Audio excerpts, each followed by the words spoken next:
Here's Frank Turek to make some absurd excuses for God not following his own rules.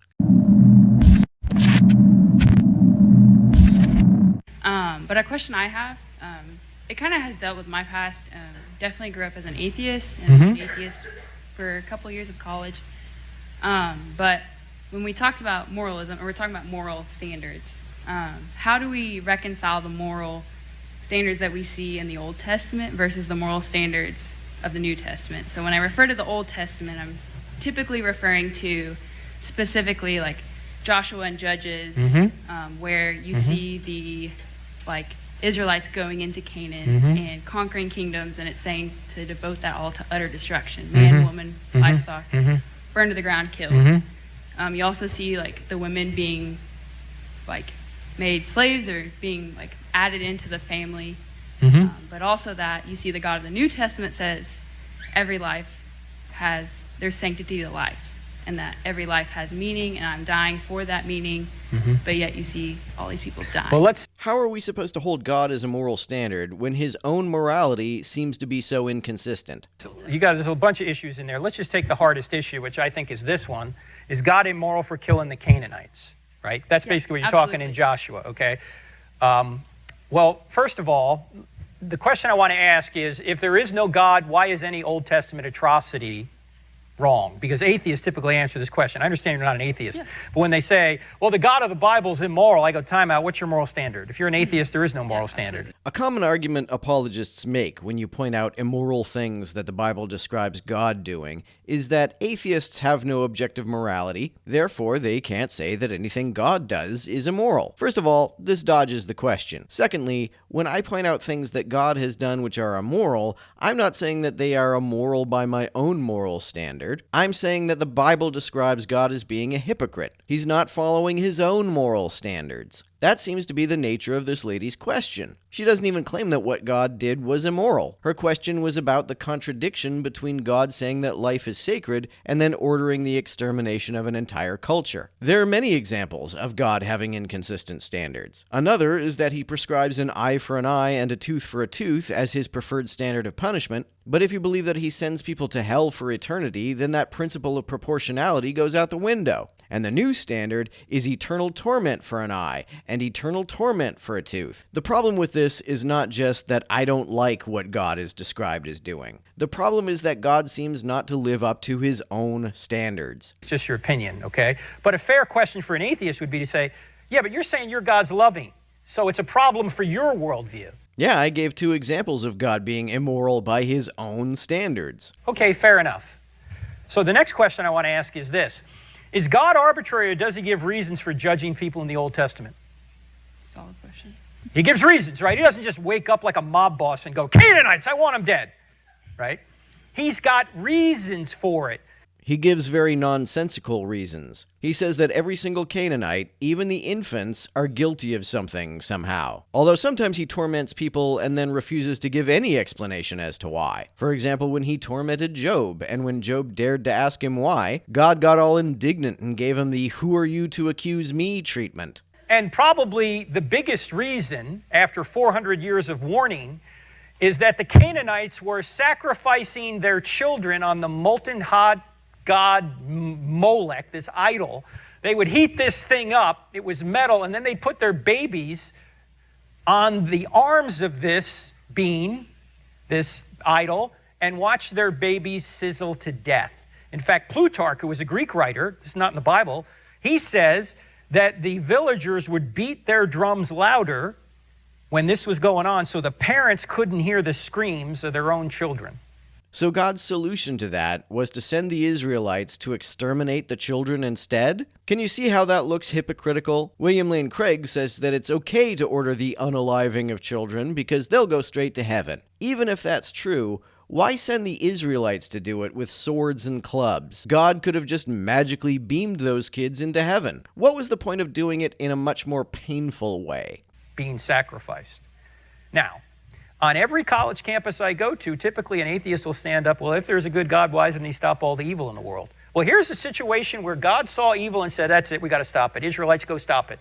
God was like, I gotta stop the unaliving of these kids by sending Israelites to unalive all of these people, including their kids. If the treatment of kids was God's concern, why didn't he send the Israelites to rescue the kids? Why were the kids put on the hit list too? The order was, do not leave alive anything that breathes.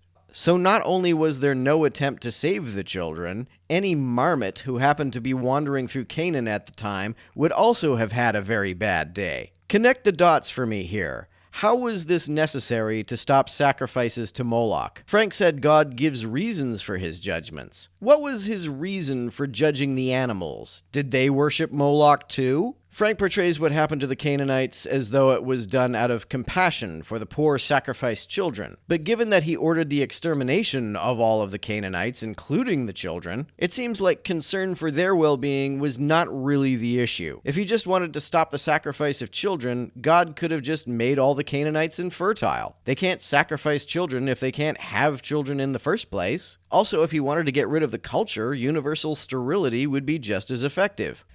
And now they're complaining, right? So why complain that God doesn't stop evil, but then complain when he does? Because his supposed solution to the unaliving of children was to order the unaliving of those very same children. Do you really not see the issue here, or are you being deliberately obtuse? Now, what they will say is, yeah, but God went too far. He said wipe out everybody, including the children. God's stopping the Canaanites for killing children, but then God says go in and kill them anyway. Now, how does that make any sense? It doesn't. It makes even less sense that he told them to kill any breathing animal they happened to find. What did the animals do to deserve that? Well, there's two ways of looking at this. One way is a book written by Paul Copan. I don't know if you've ever heard this book. It's called Is God a Moral Monster? And Copan's an expert in the Old Testament. And he says, when you read something like in, say, Deuteronomy 7, where it says, go wipe everybody out, man, women, child, all that, you've got to realize this is known as hyperbolic language. Oh, I see. So when God gives people orders to do something that seems a bit extreme, we should just assume that he doesn't actually want us to do what he explicitly says to do? Also, if the purpose was to save the children, why would God, even hyperbolically, say that the children should be unalived as well? That doesn't even make sense even if we assume that God is being hyperbolic. Every time God says something that doesn't make any sense, the common apologist rationalization is to ensure us that God has the communication skills of a marmot who's just been clubbed over the head by an Israelite. Because if you read the next verse, it says, and then don't intermarry with them. You go, wait a minute. If you just wiped everybody out, how could you intermarry with them? They're dead. Yeah, it's almost like the Bible doesn't make any sense.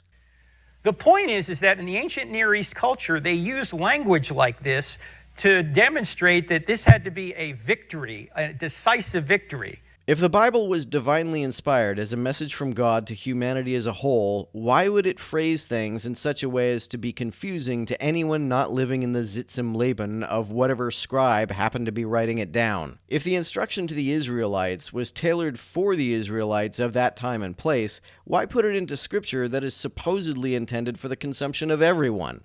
It didn't mean, it would be like us saying, well, you know, the Chiefs annihilated the Rams.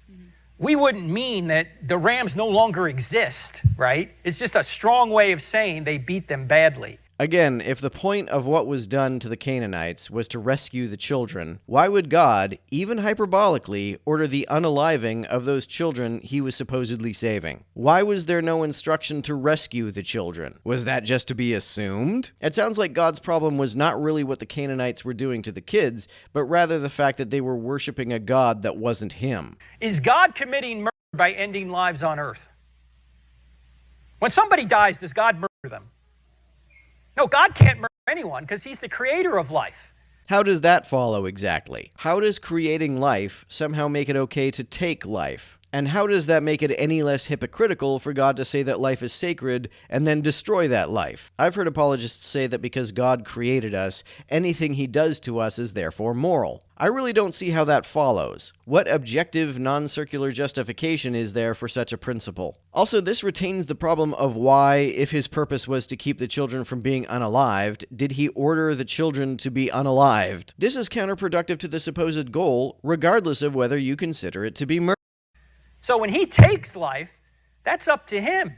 He can resurrect life. We can't do that, so we don't have the authority to take innocent human beings' lives. But God does. Again, how does that follow? That sounds like a total non sequitur to me. If I became a skilled glazier who can make windows for people, does that make it okay for me to go around breaking people's windows? But God does.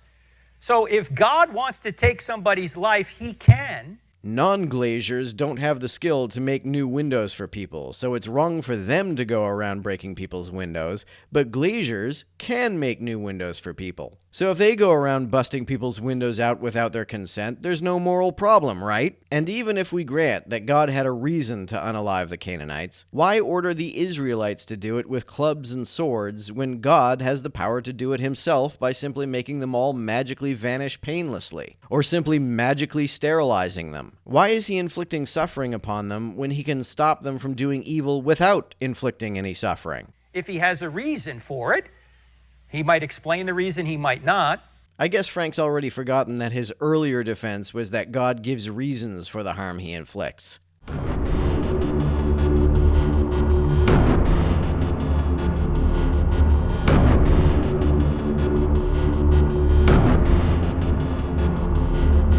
To everyone who helps me out on Patreon, you're a big help. Thanks so much.